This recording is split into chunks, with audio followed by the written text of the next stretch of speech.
Okay guys, I am back. This is your boy DJ coming at you with my Traxxas Trx4m. Yeah, finally got it modded almost the way I want it. I can show it to you a little bit when I get back around here and take a little slow crawl, you guys can see. I am running the stock motor, but I'm running the low range transmission gears from Endura. Oh yeah, all metal in the transmission. And then I also put the metal pinion onto the 180 motor, which came out quite well. If you go back and look at my videos, you'll see that how I did that. I got a good, really came up with a really cool way of installing the metal pinion gear on this vehicle and on other vehicles. Just using a little simple vise, or vise clamp, or whatever you want to call it. Yeah, worked real well.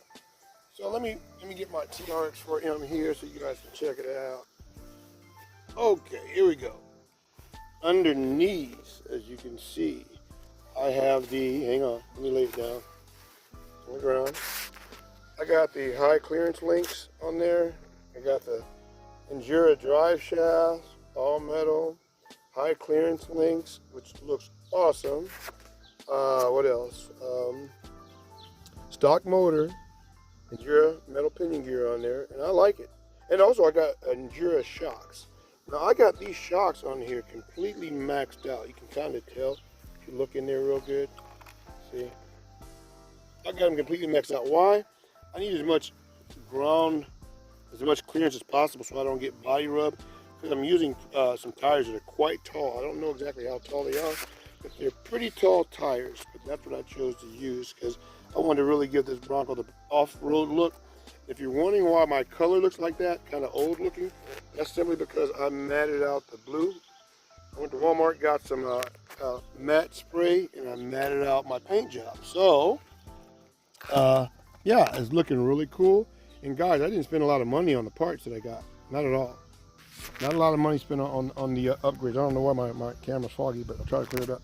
But I didn't spend a lot of money on these upgrades. I got, what did I do? The links were like $15 to $17 for the high clearance links. The drive shafts were probably $13, $14, $15, I'm not sure. And yeah, and then what else did I do? The metal gear transmission, even that was cheap. That was like 12 bucks. So it's not a money pit as far as I'm concerned, but there were things that I wanted to do to make this truck more of what I wanted from the Trx4m. Okay, I really liked the truck, but I didn't really care for it so much in the stock form. Traxxas could have done better. Everybody was saying that, oh, you get so much for your money. That simply is not true. You know, 150 bucks is a lot of money to pay for a miniature trail truck, right? It's a lot of money either way you look at it. So, see if I can make this turn without falling over. Uh-oh, sorry about that, guys. So, I'm not giving Traxxas a break and acting like they're some hero because they came out with the trail truck off the success of the Trx4. You know, everybody was all excited. Oh, Traxxas are going to knock it out of the park, and they really didn't knock it out of the park. You know, a company that did knock it out of the park, though, I would say would be FMS. You know, FMS has come out with some really awesome mini trail vehicles.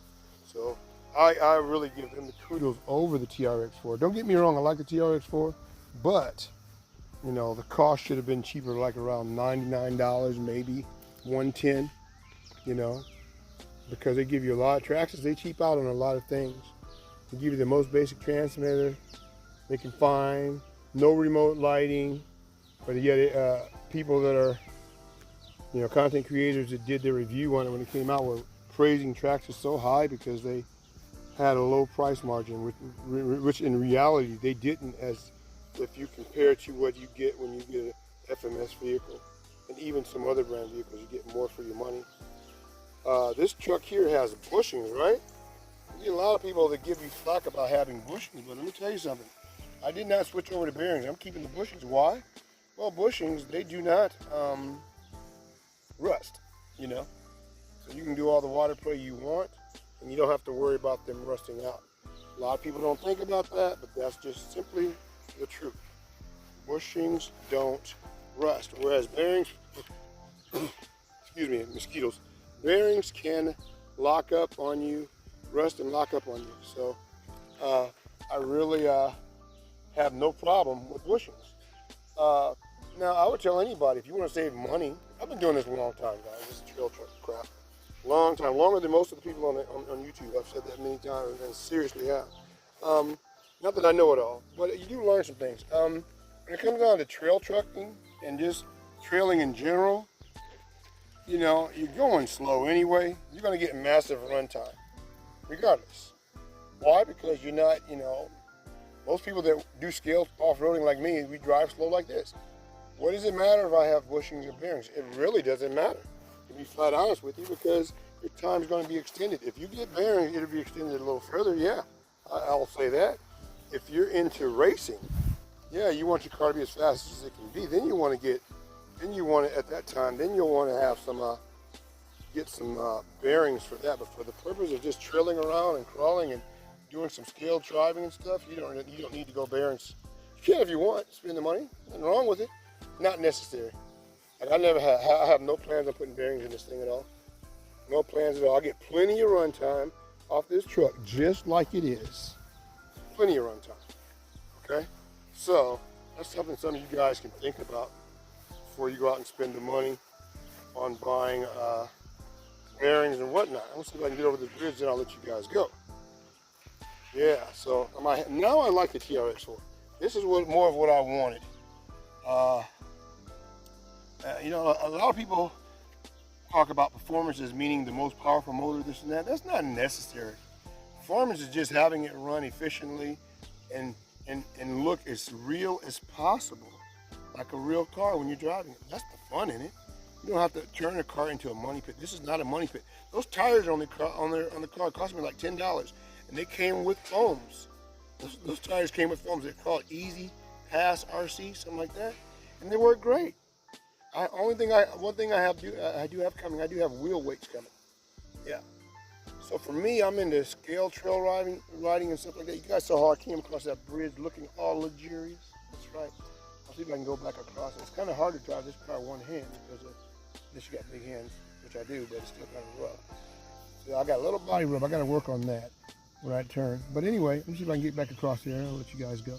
But that's what I'm into, the scale part of it, making it look real. That's why I chose to stay with the stock motor. Yeah, I got the stock motor in there. Look at this type of driving I do though. Not speed running. I get plenty of torque. I got the low range gears. Got all the torque in the world, guys. And that's what I enjoy about RCing right there. So now I got the TRX4 that I really want. All I'll probably do next is upgrade the steering linkage, just simply because it's plastic. All right, guys. That's your boy DJ. Over and out. Later.